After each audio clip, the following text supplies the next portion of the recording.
The election is over. So the local government election has come and gone, and we now finally know the outcome after a long wait from the EOJ.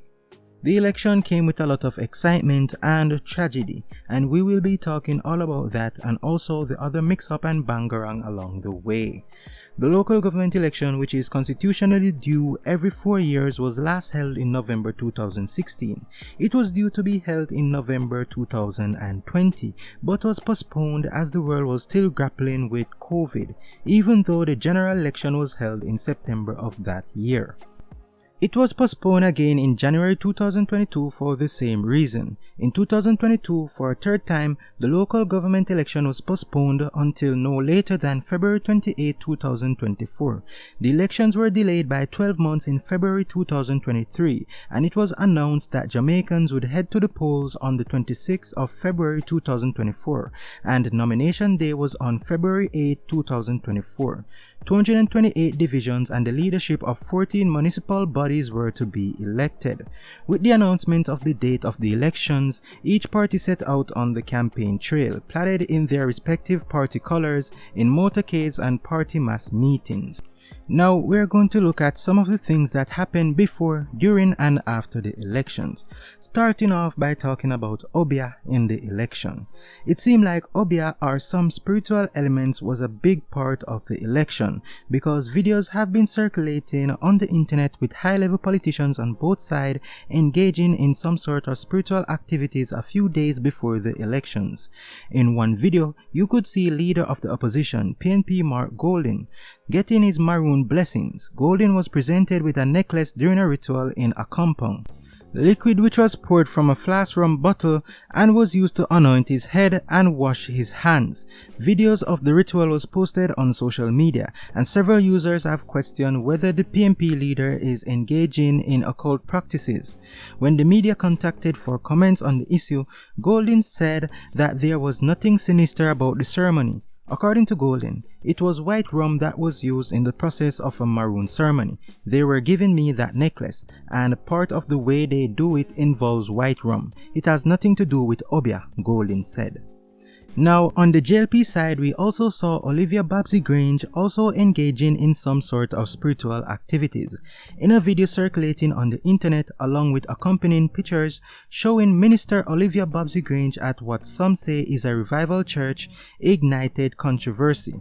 The content sparked public speculations about whether the Jamaica Labour Party is seeking spiritual aid in the local government elections. Grange's spiritual endeavors, which included a candlelighting ceremony, seemed to cast a negative light on the JLP since the election was just around the corner. Many have speculated that the Minister of Culture and Entertainment may be dabbling in Obia. The controversial pictures and videos shows a table adorned with numerous green and white candles, as well as various fruits and food items. Grange is featured in two photos, one where she appears to be lighting a candle, presumably to illuminate the others, and another where she is pictured holding the melting lit candle. In response, many Instagram users flooded the post with assumptions that some other IG users dismissed. Comments from viewers consisted, "Disgraceful, this no look good," and someone else saying that the politicians been a use guzzle long time, a true social media make everything leak now. Now, let's talk about the campaign and the tragedies that struck. With every election campaign, we know we can prepare to see a lot of excitement, as we know a lot of motorcades, lots of yang bikes, lots of people hanging from vehicle windows, buses and trucks with their various party colors and flags waving and blowing vuvuzelas while traveling at high speeds. But with all the excitement, some people become so lost in the moment that they forget about how dangerous some activities can be, and we have witnessed two very sad situations during the recent local government elections. During a JLP motorcade, a resident of Mount George, Yala St. Thomas, suffered a devastating loss during nomination day activities after she lost her leg in a freak accident.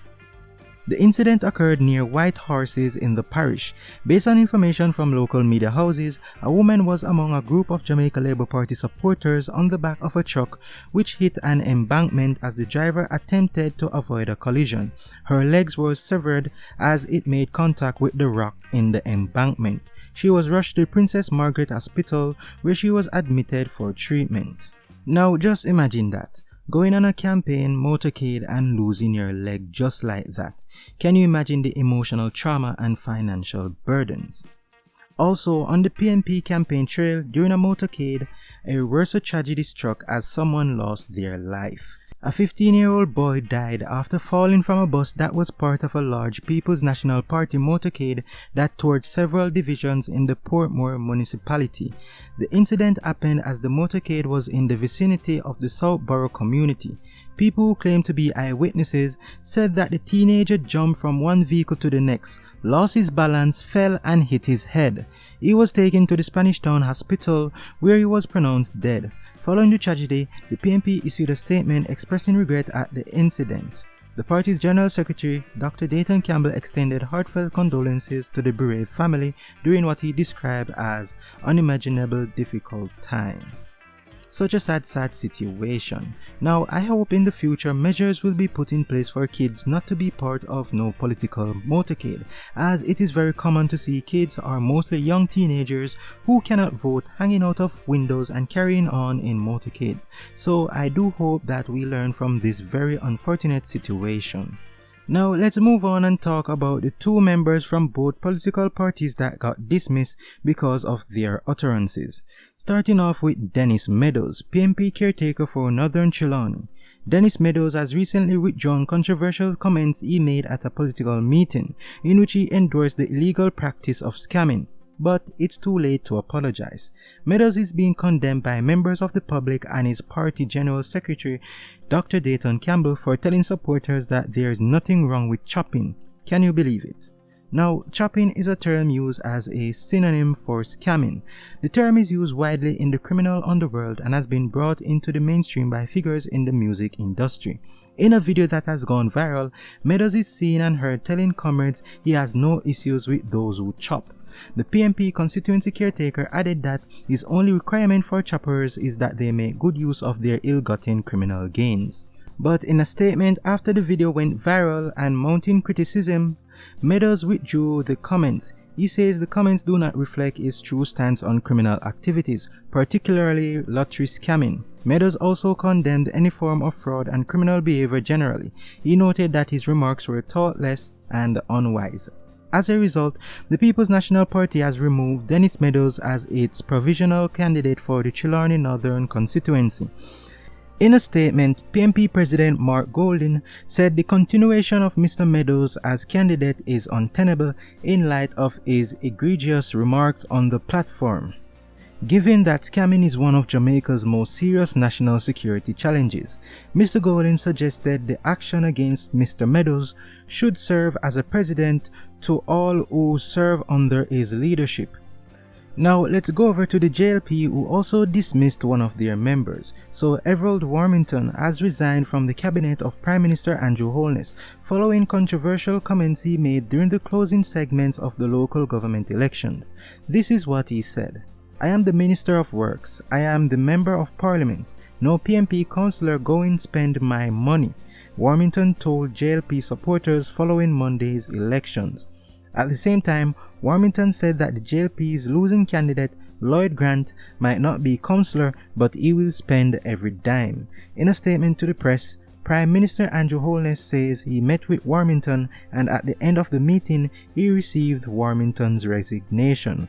Warmington also issued a statement saying that his comments have been misunderstood. He also said he was withdrawing the statements and apologized to Jamaicans.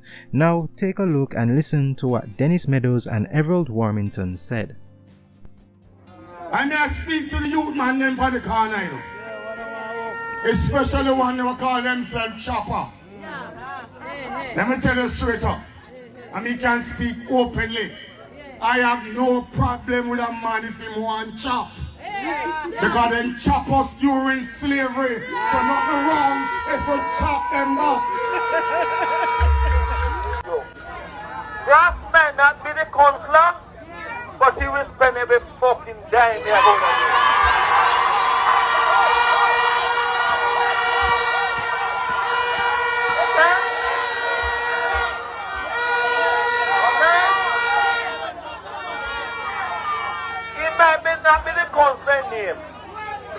but he been charged. Right now, I intend to put personal location down there. Extra location. To show them who's in charge. Listen right now. I'm the Minister of Work. I'm a member of Parliament. Now PNP council going to spend my money. Okay, so who really won the election? From Cliff Hughes announcing that the PNP won the local government election based on preliminary results and having to later apologize to the masses. Furthermore, there was some mix-up as to who won St. Mary. The EOJ preliminary count showed that the PNP won St. Mary, but it was later reported that the JLP had won. Now for the final results according to the ECJ. So, according to a press release from the ECJ, it states that the final count of ballots in all electoral divisions for the local government election was completed on Thursday, February 29. That includes all the ballots for the mayoral elections for the municipality of Portmore. With all ballots counted, the results indicated that the Jamaica Labour Party candidates have won the majority of the seats in 7 parishes, while the People's National Party has won 5. Kingston and St. Andrew ended in a tie, with the PNP and the JLP winning 20 seats each. The PNP won the majority of the divisions and the position of mayor of the municipality of Portmore. Now take a look at this table, which shows the parishes and the number of electoral divisions won by the JLP candidates and the number of electoral divisions won by the PNP candidates. So, in other words, the JLP won the recent local government elections. The ECJ has also confirmed that a meeting is to be held to select a new mayor for Kingston and St. Andrew Municipal Corporation.